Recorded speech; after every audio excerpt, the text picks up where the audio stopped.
तो अब हमें स्टार्ट करना है इसमें ionization potential. Ionization potential of D block element, तो नॉर्मली एस ब्लॉक से तो मालूम है कम ज्यादा होनी चाहिए। क्यों? क्योंकि एस ब्लॉक का साइज बड़ा है, डी ब्लॉक की डेंसिटी भी ज्यादा है, इलेक्ट्रॉन टाइटली हेल्ड है, न्यूक्लियर चार्ज भी ज्यादा है, तो इसका आयोनाइजेशन पोटेंशियल ज्यादा ही होगा। भाई ये क्या है? ये एटम, बाहर क्या घूम रहे हैं? इलेक्ट्रॉन। डेफिनेशन आपको मालूम है, ठीक है? ये बाहर इलेक्ट्रॉन घूम रहे हैं, सभी को मालूम है।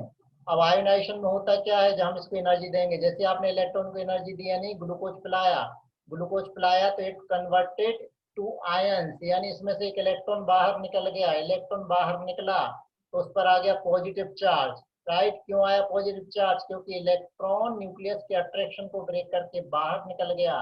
तो यहाँ पर उस इलेक्ट्रॉन को निकालने के लिए जो भी एनर्जी लगती है, energy required to form cation is called as ionisation enthalpy. तो ये सभी को मालूम है कि सक्सेसिव आयोनाइजेशन एंथैल्पी क्या होती है? इंक्रीज होते जाती है। ठीक है, बात क्लियर हो गई? तो आयोनाइजेशन एंथैल्पी क्लियर हो गई। अब आयोनाइजेशन एंथैल्पी देखिए, लेफ्ट टू राइट जब हम जाते हैं तो एटॉमिक साइज जनरली क्या होती है? कम होती है जनरली, हमेशा नहीं। हाँ, नहीं तो सोचो अच्छा कम होती जाती जी, नहीं, जिंक की बढ़ जाती है। तो जनरली साइज क्या होती है? कम होती है। अब साइज जनरली कम हो रही है तो आयोनाइजेशन एनर्जी क्या होनी चाहिए? बढ़नी चाहिए, क्योंकि फोर्स ऑफ अट्रैक्शन बढ़ेगा।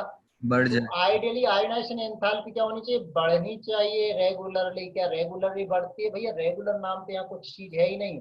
रेगुलर हम पढ़ते हैं क्या? आप रेगुलर पढ़ते हो क्या? नहीं पढ़ते हो? 2 दिन पढ़ते, 1 महीने बिल्कुल नहीं पढ़ते हो, ठीक है ना? बस, तो रेगुलर है क्वेश्चन, जो भी जनरल है, जनरल, इसलिए जनरल कैटेगरी में बैठे हुए हैं। हाँ, ये बात भी सही है। तो देखिए यहाँ पर ग्राफिकल डाटा की हेल्प से देखिए, अगर आयोनाइजेशन एनर्जी और एटॉमिक नंबर के बीच में ग्राफ प्लॉट करते हैं तो ग्राफ कैसा आता है? फर्स्ट, सेकंड और थर्ड सीरीज के लिए ये आयोनाइजेशन एनर्जी के डाटा देखिए। टाइटेनियम की आयोनाइजेशन ज्यादा, वेनेडियम कम। ये देखिए आयोनाइजेशन एनर्जी तो बढ़ रही है, यानी कोई प्रॉपर इसका कोई ऑर्डर नहीं है। कॉपर की ज्यादा, कॉपर से ज्यादा किसकी ज्यादा? निकल की, जिंक की ज्यादा है। सवाल ये उठता है कि आयरन की ज्यादा है, मैग्नीज से ज्यादा आयरन की है, उससे कम कोबाल्ट की है, क्रोमियम से ज्यादा मैग्नीज की है, क्योंकि मैग्नीज में दोनों एक डी ऑर्बिटल हाफ फिल्ड है और एस ऑर्बिटल फुल फिल्ड है, और क्रोमियम में दोनों ही हाफ फिल्ड है। निकल के बाद कॉपर की बढ़ गई, क्योंकि डी ऑर्बिटल फुल फिल्ड है, कॉपर से ज्यादा किसकी? जिंक की है। क्यों? क्योंकि वहां भी ऑर्बिटल फिल्ड है। आप 4D सीरीज में देखिए, 4D सीरीज में अचानक मर्क्यूरी इसकी सिल्वर की कम हो गई है, और 5D सीरीज में ऐसा क्यों होता है? लेंथेनाइट कॉन्ट्रैक्शन की वजह से। आप पीरियोडिक प्रॉपर्टी में अच्छी तरह से पढ़ चुके हो, तो पीरियोडिक प्रॉपर्टी को रिवाइज करना बहुत जरूरी है। अभी ध्यान देना, 2-2 दिन में लेक्चर रिवाइज करना, क्योंकि अब आपके पास दिन कितने बचे हैं? एक दिन कम कर दो 120 डेज में से।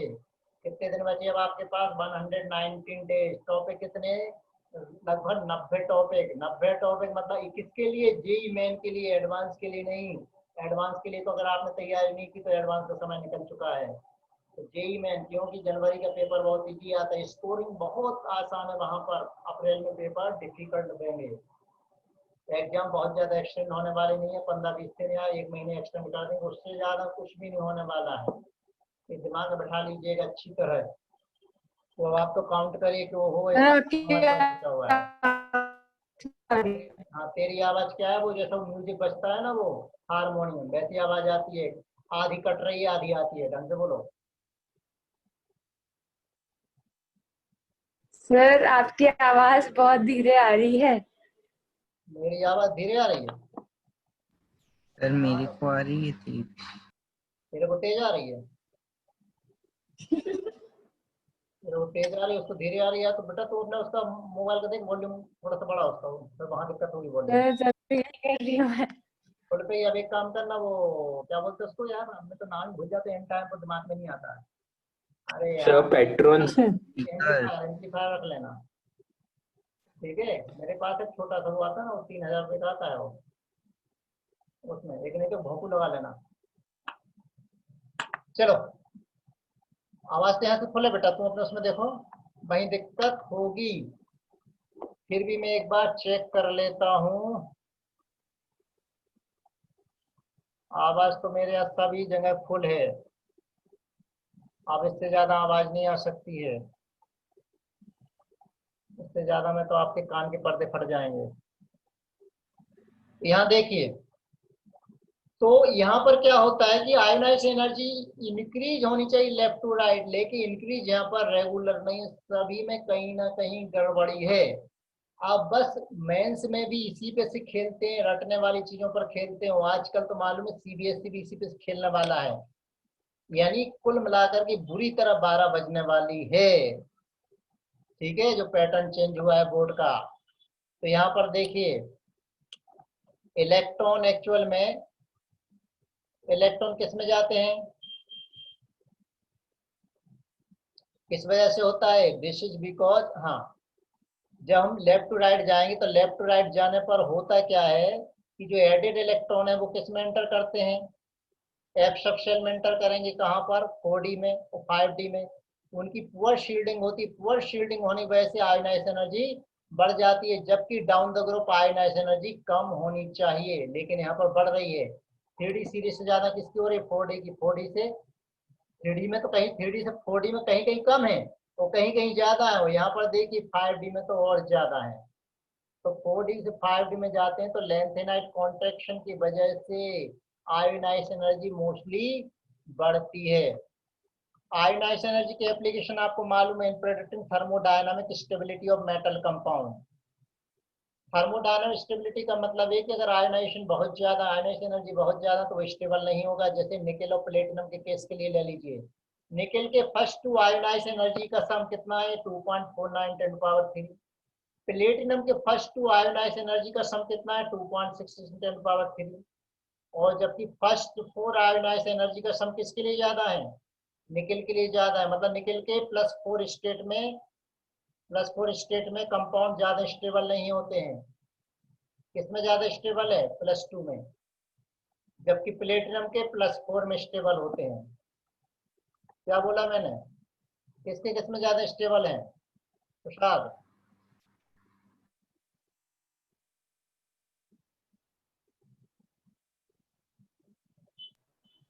प्लेटिनम है प्लेटिनम के किसमें, +4। +4 है प्लेटिनम। क्यों, क्या? रीजन बोलो, क्यों क्यों क्यों, आखिर क्यों?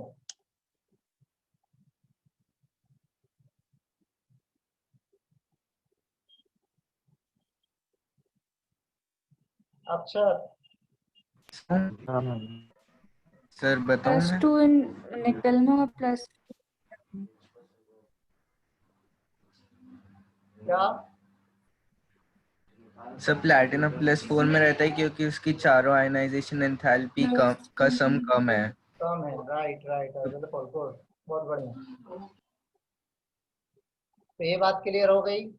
तो सम ऑफ आयोनाइज एनर्जी के बेसिस पर भी हमें कैलकुलेट कर सकते हैं। तो सम ज्यादा मतलब वो स्टेबिलिटी उसकी कम, ये थर्मोडायनामिक स्टेबिलिटी हो गई, thus indicating Pt +4 to be more stable than Ni +4. Next, to calculating energy of the system और in calculating heat change, यहाँ पर भी हम आयोनाइज एनर्जी को अप्लाई कर सकते हैं। Question: It is observed that first ionized energy increase, but the increase is not very regular in D block. 4 option आपके पास हैं, जल्दी बताइए, सभी रिप्लाई करेंगे। तो पुअर शील्डिंग। साइज नहीं डिक्रीज होती है, सर होता है ना, पुअर शील्डिंग में है। पर फिर हाँ राइट राइट, लेकिन पुअर उसकी वजह शील्डिंग, से नहीं। पुअर शील्डिंग करेक्ट है। इट इज सर वो ऑब्जर्व दैट, इरेगुलर कॉन्फ़िगरेशन होना चाहिए ना? अब यहाँ बताइए, 5d is quite high, justify. Akshat Prasad दोनों बोलो, विश्वा।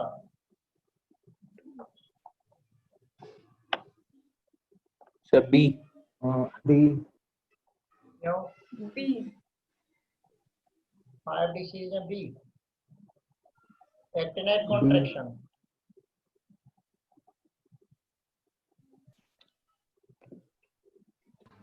तो 5D में तो लैंथेनाइड होगा ना? लैंथेनाइड होगा। हाँ तो फिर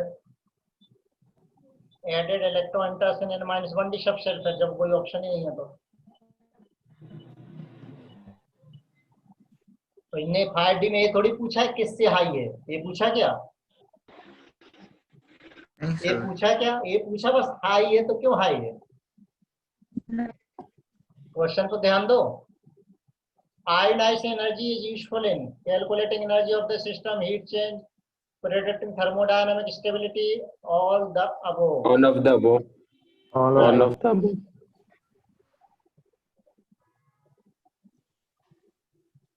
Why is Ni plus 2 found to be more stable than Pt plus 2? आपके ये रहे 4 ऑप्शन आपकी स्क्रीन पर। सर कलकत्ता। कलकत्ता। सी। शी। नहीं सर। अच्छा, next oxidation state and atomic radius, सही है? सही है ना? Sum of first and second ionisation less in हाँ। Case of. सर मैं कुछ और पूछ रहा है सर, जब इसकी फर्स्ट आयनाइजेशन होगा तो जो हाँ। इलेक्ट्रॉन है वो NS शेल से निकलेगा या N-1D से? पहले तो इलेक्ट्रॉन NS से ही निकलेगा डी ब्लॉक में, डी और एफ में पहले NS फिर N-1D फिर N-2F। ठीक है सर। ठीक है ऋषवा? हाँ सर। ऋषवा तुम्हारी आवाज बहुत कट के आती है। सर मैं भी यही बोल रही थी कि एस से जाएगा। हाँ चलिए, तो पीछे काम चल रहा है तो इसके कारण आपकी सुनाई नहीं रही और मेरी नेटवर्क के कारण नहीं आ रही। ठीक। Oxidation state and atomic radii. Adding of oxygen को हम क्या बोलते हैं? ऑक्सीडेशन। तो ऑक्सीडेशन स्टेट क्या है? डेफिनेशन तो वैसे है मालूम है कि एलिमेंट पर भी जो नेट चार्ज प्रेजेंट होता है उसे हम क्या कहते हैं? ऑक्सीडेशन स्टेट या ऑक्सीडेशन नंबर। हालांकि ऑक्सीडेशन नंबर और स्टेट में थोड़ा सा डिफरेंस है, वो डिफरेंस आपने रेडॉक्स में पढ़ा हुआ है, ठीक? और वो आप देख लोगे, केमिकल बॉन्डिंग के लेक्चर उसमें रिकॉर्ड होते जा रहे हैं तो आप देख लेना। फोटोन प्लस बैच में अक्षत मैंने तुम्हें ज्वाइन कर दिया, उसमें देख लेना। Yes sir. अब यहाँ पर देखिए, since we all know that atomic size goes on decreasing from left to right across a period, तो क्या हमेशा डिक्रीज होती है? जी नहीं। Oxidation state should ideally go on increasing. अगर साइज यहाँ पर डिक्रीज हो रही है तो ऑक्सीडेशन नंबर इंक्रीज होना चाहिए, लेकिन ऐसा एक्चुअल में सही तरीके से ऑब्जर्व नहीं किया गया है।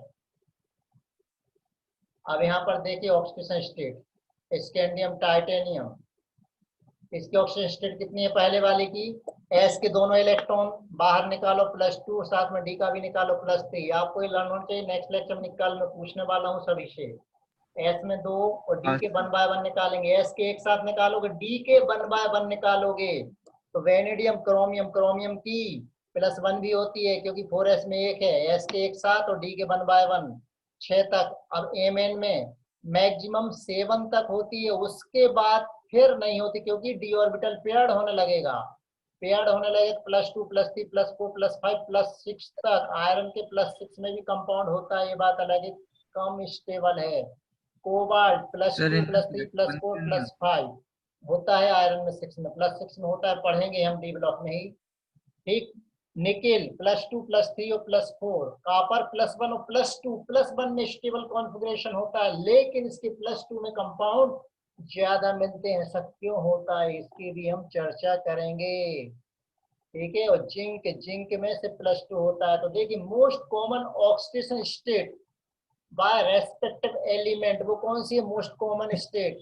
अब यहाँ पर देखिए, देखिए ब्लॉक में देखिए, ना ना ना ना ब्लॉक में देखिए, या तो सारे इलेक्ट्रॉन डी के चले जाए, मतलब पूरा नोबल गैस कॉन्फ़िगरेशन मिल जाए। नोबल गैस कॉन्फ़िगरेशन अगर 3 के 3 चले गए तो आर्गन बचेगा, 4 चलेगा तो आर्गन बचेगा, 5 चलेगा आर्गन बचेगा।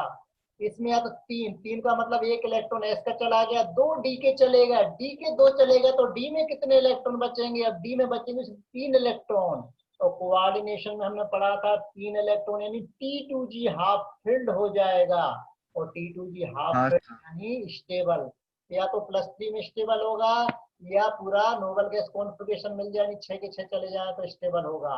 मैंगनीज की +7 में ज्यादा स्टेबल है। आयरन की +2 +3 में ही कंपाउंड ज्यादा मिलते हैं। कोबाल्ट +2 +3। निकल के +2 में ज्यादा स्टेबल है। कॉपर के +1 में स्टेबल होनी चाहिए, लेकिन +2 में कंपाउंड ज्यादा मिलते हैं। और निकल की +2, तो कॉमन स्टेट तो ये हो गई। ठीक है, तो ये भी आपको पता होना चाहिए, और ये आपको एनसीईआरटी से अच्छी तरह से पढ़ते रहिएगा। एनसीईआरटी से अभी आपको हाँ। इसको घोंटना है, और ध्यान रखना मैं पूछूंगा कि जितना मैं डी ब्लॉक का पढ़ाया है, और एक कोई सी फैमिली आप उठा लीजिएगा, नोबल गैस वो हेलोजन फैमिली उठा लेना, पूछना शुरू करो। मुझे इस वीक में आपका पी ब्लॉक और डी ब्लॉक परफेक्ट चाहिए, ठीक है ना। और नहीं करा तो भाई इंसल्ट आपकी होगी, मैं उसके लिए कोई रेस्पॉन्सिबल नहीं रहूंगा। और जब पूछूंगा तो दूसरे बच्चे ही बिठा दूंगा जिनको आप नहीं जानते होगे। तो यहाँ पर देखिए, वेरिएबल ऑक्सीडेशन का रीजन ये है कि इसमें इलेक्ट्रॉन ns ऑर्बिटल से भी जाते हैं, n-1 d से भी जाते हैं। देखिए होता क्या एक्चुअल में, अगर हम आफबाउ रूल को देखें एनर्जी गैप में, आफबाउ रूल को देखें तो 1s और 2s के बीच में एनर्जी गैप ज्यादा है, लेकिन 4s और 3d के बीच में गैप, यह एनर्जी बढ़ रही है, तो ये गैप काफी कम है। 4s और 3d के बीच की गैप कम है, जबकि 1s और 2s में ज्यादा है। तो 4s के इलेक्ट्रॉन निकलने के साथ साथ 3d के भी इलेक्ट्रॉन बाहर निकलते जाते हैं। क्यों? एनर्जी गैप कम है, इसीलिए वेरिएबल स्टेट शो करता है। तो लोअर स्टेट कब शो करेगा? जब वो s ऑर्बिटल के इलेक्ट्रॉन निकालेगा, और हायर कब शो करेगा? जब वो साथ में d ऑर्बिटल के भी इलेक्ट्रॉन बाहर निकालेगा। तो लोअर स्टेट में वो आयनिक कंपाउंड बनाएगा, और हायर स्टेट में क्या बनाएगा? कोवेलेंट कंपाउंड बनाएगा। ये बात क्लियर हो गई? Small energy difference 4s 3d का, तो 3d के भी सारे इलेक्ट्रॉन निकल सकते हैं, ठीक है, इसलिए एनर्जी गैप क्योंकि वहां कम है, तो डी के इलेक्ट्रॉन बाहर निकलेंगे तो हायर ऑक्सीडेशन नंबर मिलेगी, हायर स्टेट मिलेगी, यानी ज्यादा पॉजिटिव चार्ज आएगा। ज्यादा पॉजिटिव चार्ज आएगा तो फजान रूल के अकॉर्डिंग पोलराइजेबिलिटी ज्यादा होगी, और पोलराइजेबिलिटी ज्यादा होगी तो कोवेलेंट नेचर ज्यादा होगा। Okay, therefore electron can be easily removed from 4s as well as 3d। क्यों? because of small energy gap between 4s and 3d। लेकिन 1s और 2s में ऐसा पॉसिबल नहीं है, क्योंकि गैप बहुत ज्यादा है। ठीक है, तो जैसे जैसे number of electron left to right जाने पर बढ़ते जाएंगे अनपढ़ इलेक्ट्रॉन बढ़ते जाएंगे, तो ऑक्सीडेशन स्टेट 3d सीरीज में सबसे ज्यादा +7 होती है, और 4d में +8 होती है, और 5d में भी +8 ऑक्सीडेशन स्टेट होती है, क्योंकि अनपढ़ इलेक्ट्रॉन बढ़ते जाते हैं। राइट। अब जिंक में तो क्या है, जिंक में क्या है, 2 इलेक्ट्रॉन निकलने के बाद d ऑर्बिटल फुल फिल्ड है, फुल फिल्ड होने की वजह से फिर उसमें से और इलेक्ट्रॉन निकाल पाना पॉसिबल नहीं है, इसलिए जिंक वेरिएबल बैलेंस शो नहीं करता है। ठीक है, तो मिनिमम ऑक्सीजन स्टेट आप निकाल सकते हो, मिनिमम मैक्सिमम आप निकाल सकते हो, कोई प्रॉब्लम नहीं। तो अगर ऐसा क्वेश्चन आता है कि maximum number of oxygen state, तो मैंगनीज शो करता है, और मैक्सिमम ऑक्सीजन स्टेट भी मैंगनीज ही शो करता है 3d सीरीज में। तो minimum oxygen state equal to number of electron in S sub shell, और maximum equal to ns electron plus n-1d electron, दोनों को मिला करके हम बता सकते हैं। अब फार्मूला भी आप वेरीफाई कर सकते हो। अब यहाँ देखिए, कॉन्फ़िगरेशन के बेसिस पर, कॉन्फ़िगरेशन के बेसिस पर आप ऑक्सीडेशन स्टेट निकाल सकते हो। हाँ देखिए सर। यहाँ पर इसमें आर्गन का कॉन्फ़िगरेशन 3d में 1 गया, 4s में कितने गए? 2 गए। तो मिनिमम ऑक्सीजन स्टेट कितनी होनी चाहिए? s के 2 इलेक्ट्रॉन गए तो 2, साथ में d का भी 1 गया तो 3। हाँ ना। हाँ सर। दूसरा Yes, वाला ले sir. लें, टाइटेनियम, बोलो मिनिमम कितनी? 2 और 4, 2 3 s की 4। 2, फिर एक d का, एक और d का, इस तरीके से आप इसको निकालते जाओगे। क्लियर? कोई समस्या नहीं। हाँ। वेनेडियम में 3d की निकल जाएगी तो टोटल 5 हो जाएगी। क्रोमियम का कॉन्फ़िगरेशन होता है 3d 5 4s1, d के 4 निकल गए, 5 निकल गए, s का भी 1 निकल गया, टोटल मैक्सिमम कितनी हो गई? 6 हो गई। 6, 1 2 3 4 5 6। अनपेड इलेक्ट्रॉन आप देख के चलिए, maximum manganese unpaired electron D में कितने? 5 हैं, और एस में 2 है तो एस की 2 हो सकती है और डी के 1 by 1 निकालेंगे तो 7 तक हो सकती है। आयरन में देखिए कॉन्फ़िगरेशन, आयरन में एक डी ऑर्बिटल पेयरिंग हो चुकी है, पेयरिंग हो चुकी तो बोनी निकल सकता है।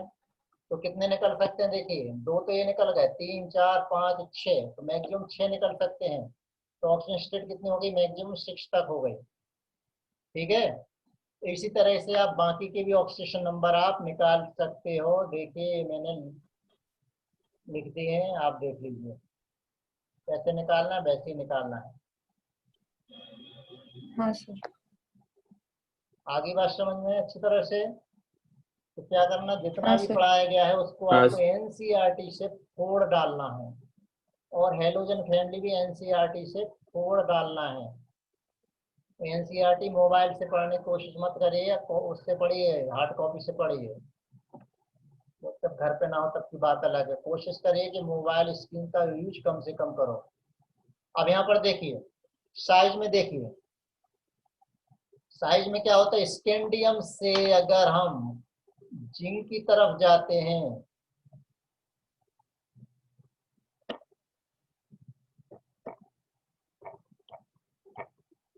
यहाँ पर देखिए साइज पहले तो कम हो रही है, कम हो रही है, कम हो रही है, कम हो रही है, फिर बढ़ गई है, बढ़ गई।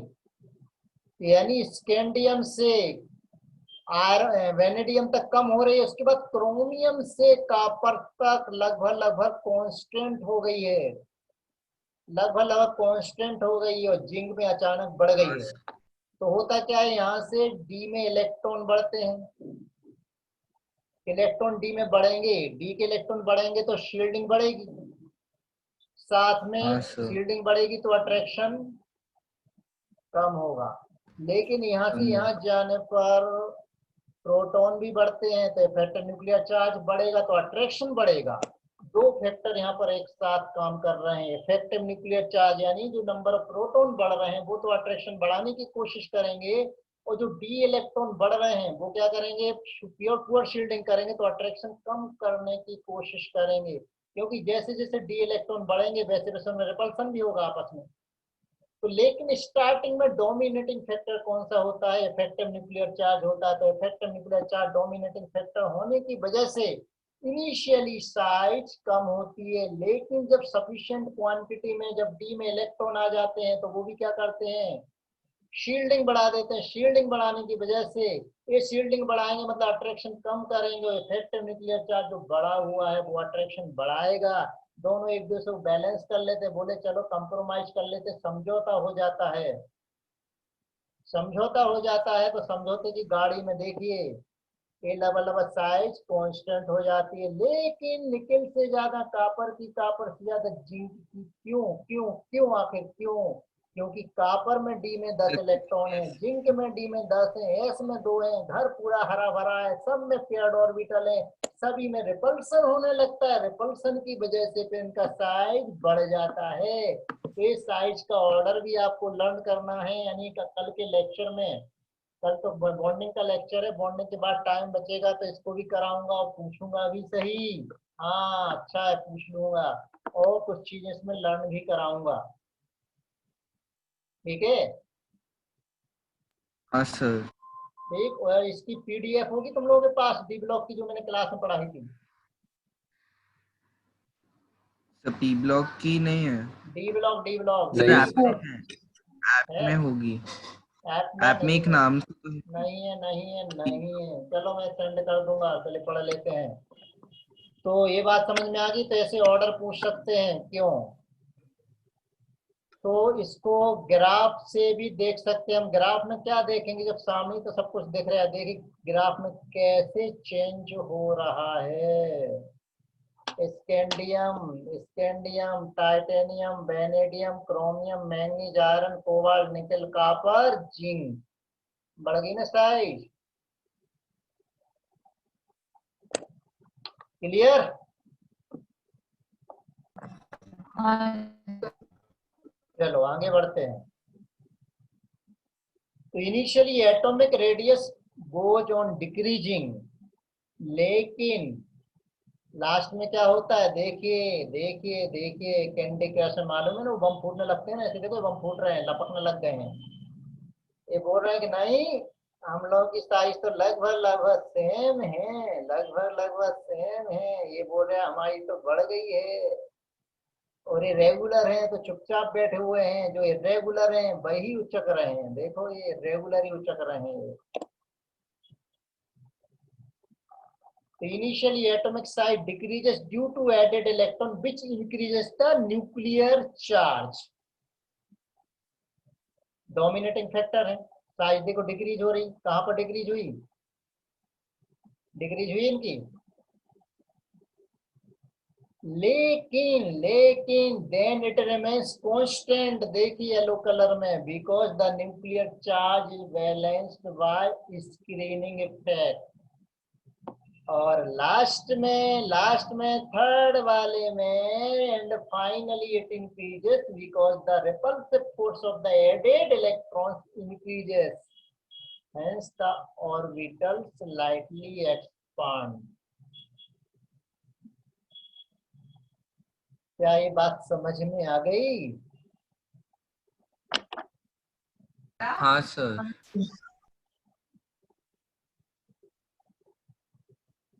हाँ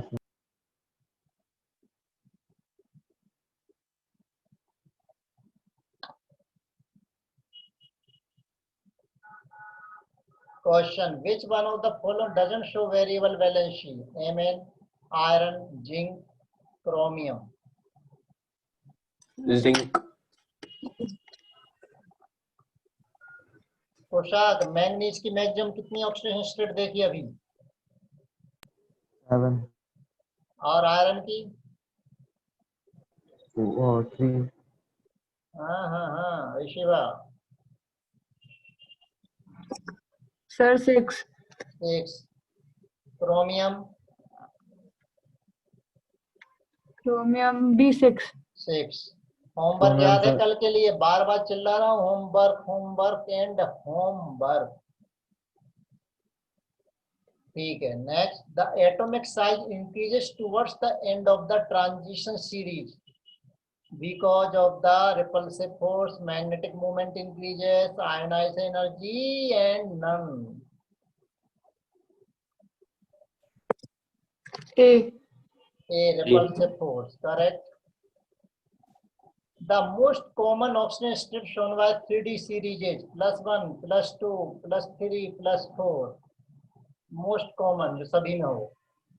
बी। +3 हाँ, नहीं B +2 हाँ sir +2 Which element have abnormal configuration? Chromium and copper, scandium and titanium, vanadium and iron, A. manganese, cobalt. ओहो, chromium, copper, सभी को इसके कॉन्फ़िगरेशन पता है ना? डी एंड एफ ब्लॉक मैंने यहाँ नहीं हाँ। बताया, हटा दिया था क्वेश्चन। क्यों? क्योंकि मैं आपको पढ़ा चुका हूँ, तो आपको लर्न होना चाहिए कॉन्फ़िगरेशन। कहीं से पूछ लूंगा, एटॉमिक स्ट्रक्चर लेक्चर नंबर शायद 16 है, उसे बताया है मैंने। ठीक हाँ है, सर। बस 10 मिनट की क्लास और बची है, आज का काम खत्म।